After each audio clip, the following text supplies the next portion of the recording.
마태복음은 마태가 이제 유대인들을 대상으로 쓴 성경이기 때문에요. 유대인들이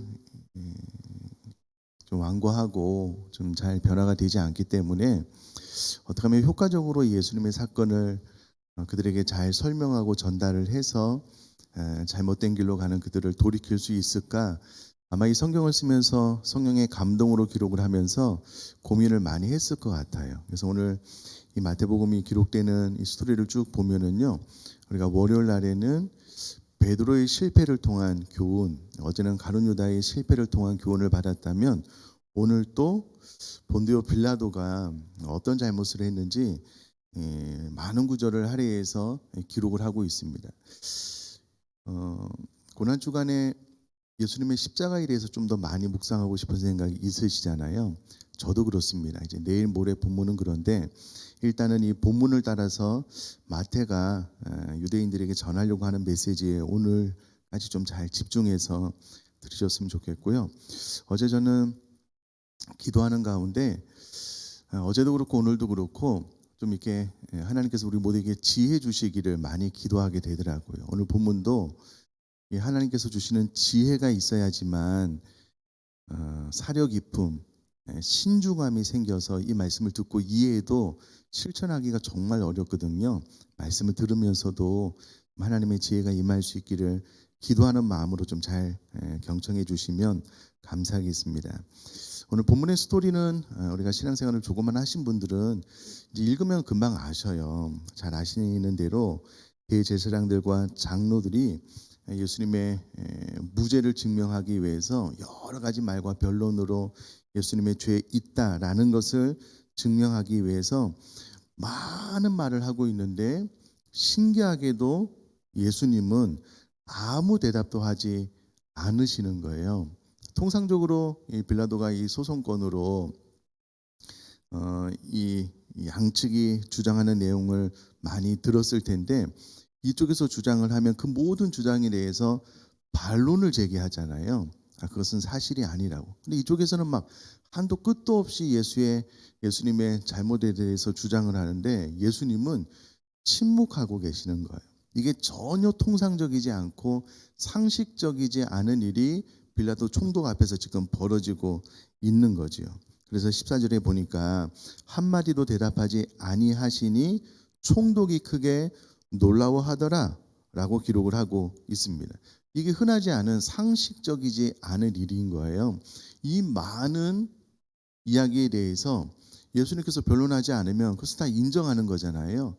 통상적으로 이런 경우에는 또 많은 변론과 대답이 있는데 그렇지 않으니까 이 신기한 일 하나만 딱 봐도 이거는 뭔가 예수님에게는 잘못이 없구나라는 것을 빌라도가 오랜 경험을 통해서 직감적으로 알았을 것 같아요. 그래서 18절 말씀 보면 이는 그가 그들의 시기로 예수를 넘겨준 줄 알미더라 라고 기록을 하고 있습니다. 그러니까 빌라도는 예수님에게 잘못이 없구나라는 것을 이미 알게 되었다라는 내용입니다.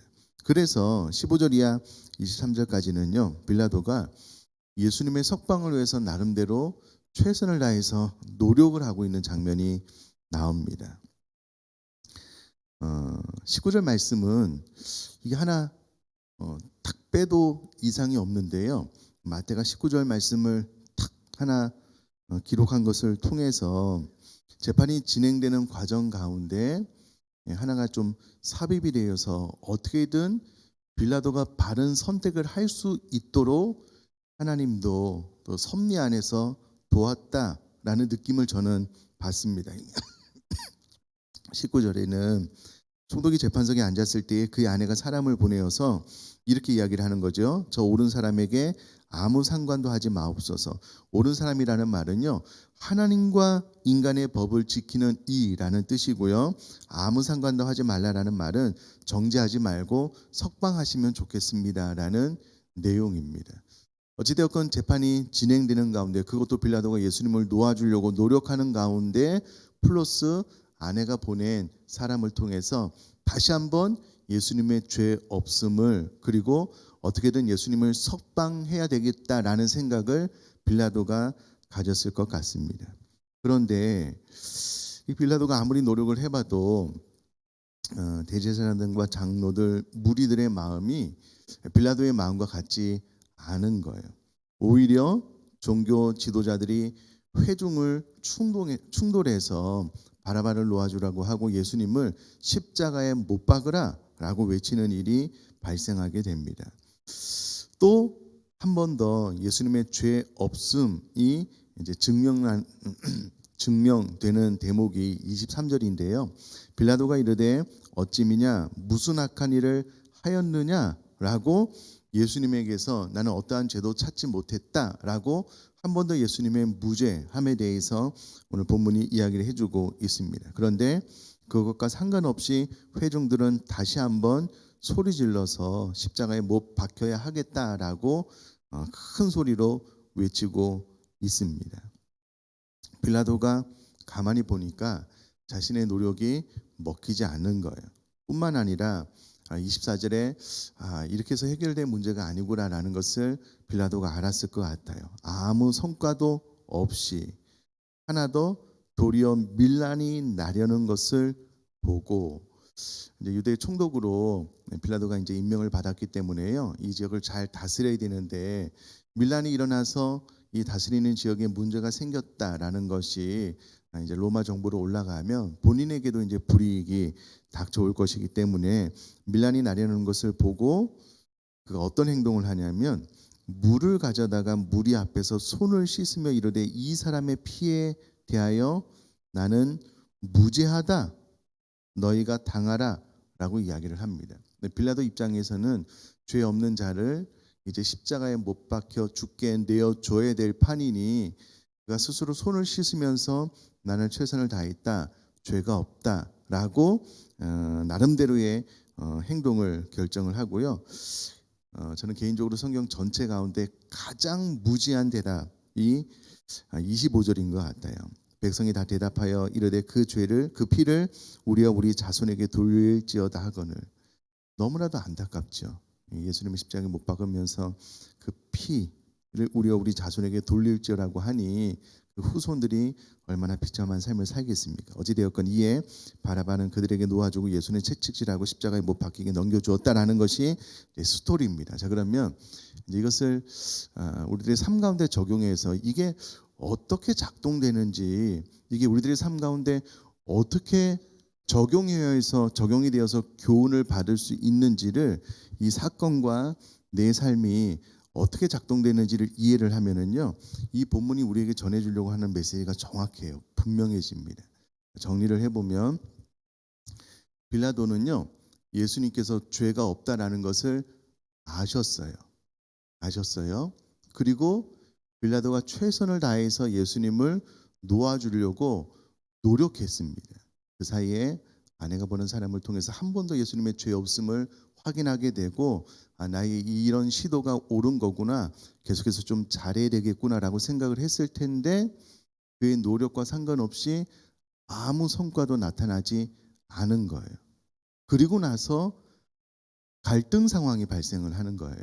밀란이 일어나려고 하는. 그래서 가만히 지켜보니까 야, 이거는 예수의 문제가 아니고 나까지 문제가 되겠구나라는 엄청난 갈등 상황이 일어납니다. 그래서 빌라도는 그들 앞에 손을 씻고 이 갈등 상황을 그냥 해결해 버리려는 것을 선택해요. 그러면서 그가 손을 씻고 나는 이 일에 대해서 무죄하다, 죄가 없다라는 것을 빌라도 스스로 생각을 하고 손을 씻지만 우리가 잘 아는 대로 오늘날 우리가 예배할 때마다 신앙 고백을 통해서 본디오 빌라도에게 고난을 받은 사건을 우리가 고백하게 되잖아요. 모든 인류가 다 본디오 빌라도를 통하여 고난받은 예수님에 대해서 고백함으로 인지하고 있잖아요. 그러니까 그의 손 씻는 행위는 아무 의미가 없는 거예요. 그리고 나서 예수님의 십자가에 못 박게 내어주는데, 이것을 우리들의 삶 가운데 한번 적용을 해볼게요. 일단 빌라도가 예수님의 죄 없음을 안 것처럼 우리가 신앙생활을 하는 가운데요, 이와 같이 말씀이 선포되면 진리가 무엇인지, 내가 어떤 삶을 살아야 될지 금방 알아요. 하나님의 은혜 주시면 깨닫게 되잖아요. 그리고 우리 나름대로 이 말씀대로 살려고 노력을 하잖아요. 실천을 하려고 애를 쓰시잖아요. 근데 해보면 생각보다 그렇게 성과가 없어요. 우리들 삶 가운데 잘 적용이 안 돼요. 더 큰 문제는 저항이 일어나는 거예요. 갈등 상황이 발생을 하는 거예요. 그러면 이 문제를 여러분 정말 중요한 것은요. 빌라도가 죄 없음을 알았고 이게 진리다라는 것을 알았으면 갈등 상황이 발생을 할 때에 이 갈등을 빠르게 해결해 버리려고 잘못된 선택을 하면 안 되는 거잖아요. 빌라도가 그렇게 한 거예요. 그냥 이 갈등 상황을 빠르게 해결해 버리기 위해서 예수님을 내어주는 잘못을 범했잖아요. 갈등 상황은 빠르게 해결하는 것이 중요한 것이 아니고요. 바르게 해결하려고 하는 것이 중요한 거예요. 그러나 안타깝게도 빌라도는 빠르게 해결을 해버리려고 한 거예요. 그래서 그가 나름대로 최선을 다했고 노력을 했는데 잘 안 됐어요. 그래서 빠르게 해결하면서 손 씻음으로 나는 무죄하다라고 하지만 결론이 어떻게 났냐면 오늘날 예수 그리스도를 믿고 따르는 모든 사람이 본디오 빌라도에게 고난을 받았다라고 고백하게 되잖아요. 똑같습니다. 우리들 삶의 원리 가운데 하나님의 말씀을 들었어요. 이게 진리라고 확신을 하게 돼요. 그래서 적용을 하려고 우리가 노력을 안 하는 게 아니고요. 다 애를 써요. 그런데 생각만큼 성과가 잘 안 나요. 뿐만 아니라 갈등 상황이 발생을 해요. 그럼 우리는 이 갈등 상황을요. 빨리 해결해 버리려고 해요. 바르게 처리하려고 하는 게 아니고요. 빨리 해결을 해 버리려고 해요. 그러면서 우리 스스로 위로하는 거예요. 내가 최선을 다했다고. 내가 노력을 했는데 잘 안 됐다고. 아쉽지만 어쩔 수 없다고. 그러나 결론은 주님 오시는 그날 어떻게 날지 몰라요. 자, 그냥 예를 드는 거예요. 예를. 우리가 지금 올해 예수만 섬기는 우리 집이라는 표가 있기 때문에 제가 그냥 예를 드는 거예요. 이것뿐만이 아니고 우리들 삶 가운데 정말 다양하게 이런 일이 발생을 할 것 아니겠습니까? 올 초에 이제 예수만 섬기는 우리 집에 대한 말씀을 선포하면서 어떻게든 가정 예배를 드리자고 대부분 우리 성도님들이 어머 나쁜 말씀이 아니니까 좋은 말씀이 아니니까 듣고 순종하려고 노력을 나름대로 했는데 성과가 없어요. 잘 열매가 맺혀지지 않아요. 뿐만 아니라 가족들의 저항이 있는 거예요. 특별히 사랑하는 자녀들이. 이게 잘 안 되거든요. 그러면 이 갈등 상황을요. 그냥 편안하게 해결해 버리려고 하는 거예요. 잊어버리는 거예요. 뭐 다음에 나중에 그러면서 스스로 위안을 삼는 거예요. 내가 노력을 안 한 것도 아니고 기도하고 뜻을 정했는데 잘 안 되더라고. 손을 씻으려고 하는 거예요. 그러나 결론은 주님 오시는 그날 어떻게 날지 우리가 잘 알잖아요. 그냥 예를 드는 거예요. 그러면 이게 우리들의 삶의 모든 영역 가운데 이 구조가 적용이 돼요. 적용이 돼요. 우리가 늘 하나님의 말씀을 듣고 순종하려고 하지만 노력을 해보지만 성과가 없어요. 그리고 갈등 상황이 발생해요. 그러면 그 다음에 우리 스스로 이 갈등을 빨리 해결을 해버린다니까는요. 꾸준히 지속적으로 힘들지만 어렵지만 참고 견디고 인내하면서 빠르게 해결하는 것이 아니라 바르게 해결하기 위해서 노력을 하면은요. 반드시 포기하지 않고 기도하고 하나님 앞에 매달리면 아름다운 열매가 맺히게 될 줄 믿습니다. 근데 이게 잘 안 돼요. 잘 생각을 해보면 우리들의 삶의 영역 가운데 빌라도처럼요. 이 잘못된 수순을 밟는 경우가 너무 많아요. 너무 많아요. 이번에 신방을 하는 가운데 이제 뭐 벌써 이제 많은 가정을 신방해서 여러 가지 말씀이 있는데요.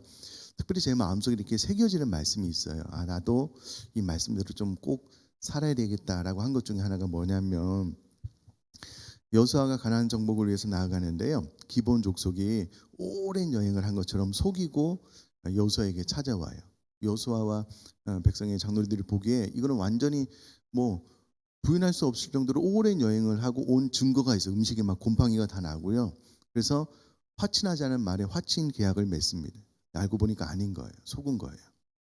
근데 그 장면을 보면 여호수아가 하나님 앞에 묻지 않았다라는 장면이 나와요. 그래서 이제 신방을 하면서 우리들의 삶은 선택의 연속인데 이 말씀을 교훈 삼아서 하나님 앞에 늘 기도하고 바른 선택을 할 수 있도록 하나님께 지혜를 구하면 평생의 삶이 복될 거라고 이제 그런 말씀을 나누는데 아직도 제 마음속에 선명해요. 그럼 우리는 매번 선택의 연속 가운데 삶을 살아 나가잖아요. 근데 그 선택이라는 것이 우리들의 가정 가운데 혹은 내 삶 가운데 어떤 갈등 상황이 딱 발생을 하면은요. 빠르게 해결을 하려고 해요. 바르게 해결을 해야 되잖아요. 근데 바르게 해결하고 바르게 선택하려면 많은 에너지가 들어요. 하나님 앞에 기도도 해야 되고 그것을 포기하지 않고 끝까지 붙잡는 인내, 노력도 필요해요. 그래야지만 바른 선택으로 후회하지 않는 선택으로 삶을 살아나갈 수 있잖아요. 점점 시간이 지나면 지날수록 복된 삶을 살아나갈 수 있잖아요. 근데 대부분 이 앞에 부분에서 뒷부분까지 해결하지 못하고 빌라도처럼 잘못된 방향으로 가는 거예요. 여러분 이 원리만 잘 깨닫고 하나님 앞에 내 인생이 적어도 이 빌라도가 실패한 이 경로를 따라서 내 삶이 가지 않아야 되겠다라고 작정하고 이 새벽에 신중함과 사려 기쁨 그리고 하나님의 말씀을 인내로 붙잡고 그 말씀대로 내가 선택하려고 하는 노력과 또 하나님 앞에 그런 능력이 부어지기 위해서 기도하면은요 우리는 빌라도와 같은 실패를 하지 않고 늘 바른 선택을 하는 삶을 살아가게 될 줄 믿습니다. 꼭 그렇게 되셨으면 좋겠어요. 근데 이제 이렇게 되기까지는요. 정말 하나님의 지혜가 필요해요. 지속 가능한 인내가 쉬운 게 아니거든요. 마지막으로 사랑하는 성도님들 스포츠를 예를 들어서요. 어떤 원리에 대해서 가르치고 이분이 그 원리 그대로 표현할 수 있으면 이분은 한 100년, 1000년에 한 명 나올까 말까 한 천재입니다. 어떤 원리에 대해서 설명을 하고 이분이 별 어려움 없이 그것을 실천에 옮기면은요. 이분은 100년에 1000년에 한 명 나올 법한 천재예요, 천재. 대부분 그렇게 안 돼요. 설명하면 몸이 따라주지 않기 때문에 연습하고 코치가 이거 고치고 이거 고치고 이거 고치고 계속해서 이 이야기를 해주고 본인의 끊임없는 노력을 통해서 한 가지 행동을 배우게 되는 거거든요. 신앙생활도 마찬가지예요. 이렇게 생각하시면 오해입니다. 나는 하나님의 말씀을 듣고 정말 하나님 은혜가 부어져서 나는 말씀을 그대로 살아내는데 전혀 지장이 없어. 이것은 100년에 1000년에 한 명 나올까 말까 한 천재 그리스도인이에요. 대부분은 그렇게 안 돼요. 대부분은. 그래서 내 삶 가운데 많은 저항과 어려움이 있겠구나라고 상식선에서 딱 생각을 하고요. 이것을 실천으로 삶으로 살아내기 위해서 끊임없이 노력하고 하늘의 지혜와 능력을 구할 수 있는 저와 여러분 될 수 있기를 주님의 이름으로 축복합니다.